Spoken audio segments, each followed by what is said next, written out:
Kryetari i komunës së Prizrenit Shaqir Totaj dhe stafi i tij bashkë me drejtorin Ade Morina dhe stafi tjetër i kësaj drejtorie sot kanë marrë pjesë në fillimin e punimeve për renovimin e bibliotekës së qytetit, ku sipas planit 3 vjeçar deri në prill të vitit 2027 me 1.4 milion euro parashihet të përmbyllen punimet e kësaj shtëpie të dijes dhe vate realizimi. Me këtë rast kryetari i komunës Shaqir Totaj tha se pa një varg problemesh që ka pasur ky objekt. Tashmë i kemi kaluar këto probleme dhe po fillojmë pasi që ky projekt ishte edhe një premtim i yni elektoral. Por përtej kësaj biblioteka dhe rikthimi i leximit ka rëndësi të madhe. Prandaj besojmë se në kohë optimale biblioteka do të jetë e gatshme për lexuesit. Po kjo ka qenë një prej pikave më të rëndësishme që kemi paraqitur në fushat elektorale, po përthej asaj është nevojë e qytetit Prizrenit për shkak se dihet se edhe përkundër zhvillimit të teknologjisë libri është burimi kryesor i dijes. Ka pas ngecje, ka pas pengesa, edhe derisa i kemi eliminuar ato pengesa, na është vënë pak projekti. Mirë, po megjithatë që sot jemi këtu, i kemi eliminuar pengesat, po fillojmë prapë me përurimin e rifillimit të punëve, edhe unë jam shumë i sigurt që me një afat kohor optimal, operatori ekonomik do të rregullon këtë punë, edhe do të krijohet një ambient shumë i këndshëm për gjithë lexuesit, po edhe për evente kulturore, për promovim të librave, ekspozita apo çfarë do të jenë ato.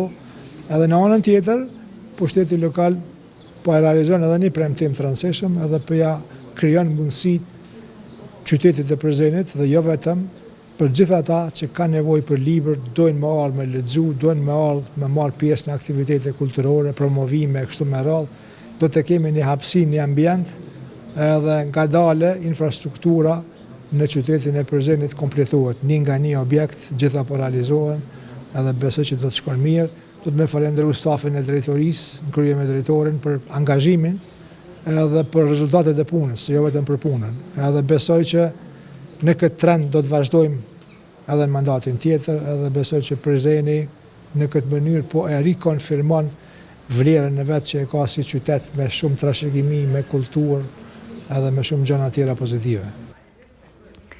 Drejtori Ade Morina me këtë rast ka falenderuar dhe ka dishmërinë e kryetarit Totaj që ka pranuar pa hezitim që këtë projekt drejtoria jonë ta rifillojë me një renovim të tërësishëm. Ky projekt duhet të përfundojë në tërësi, kurse ne kemi ndarë për këtë projekt 1.4 milion euro. Në këtë rast dua të shpreh mirënjohje për fillimin e inaugurimit të punimeve në këtë objekt që është biblioteka ndërkomunale e qytetit, ku një falënderim të veçantë vlen ta theksojmë dhe t'ia japim kryetarit komunës i cili e ka pranuar me njëherë kërkesën tonë si drejtori, nga që është nevojshme ky objekt që gjendem këtu. Dhe me thonë ka filluar para 15 vite dhe po shihni që ka mbetë vetëm një objekt gërmadh me keqardhje dhe ky objekt ke bërë për të ndajtur njerëzit jo adekuat të cilat e kanë frekuentuar dhe fatmirësisht kemi arritur që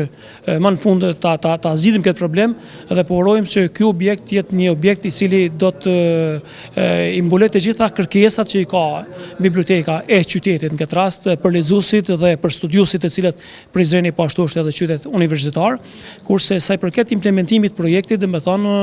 është deri në prill të vitit 2027 do të përfundojnë të gjitha punimet, ku ne po urojmë që ndoshta të përfundojnë edhe më herët, kurse sa i përket kostos financiare është një kosto financiare relativisht goxha e madhe, që po urojmë që ajo kosto të jetë ndoshta edhe përfundimtare, të cilat do ta funksionalizojë bibliotekën ndërkomunale e qytetit, që përfshin vlerën 1.4 milion euro. Ky renovim do të vijë pas një ngecje gati 8 vite e ku ky objekt për fat të keq ishte shndruar në një strofull narkomanësh dhe vend mbeturinash.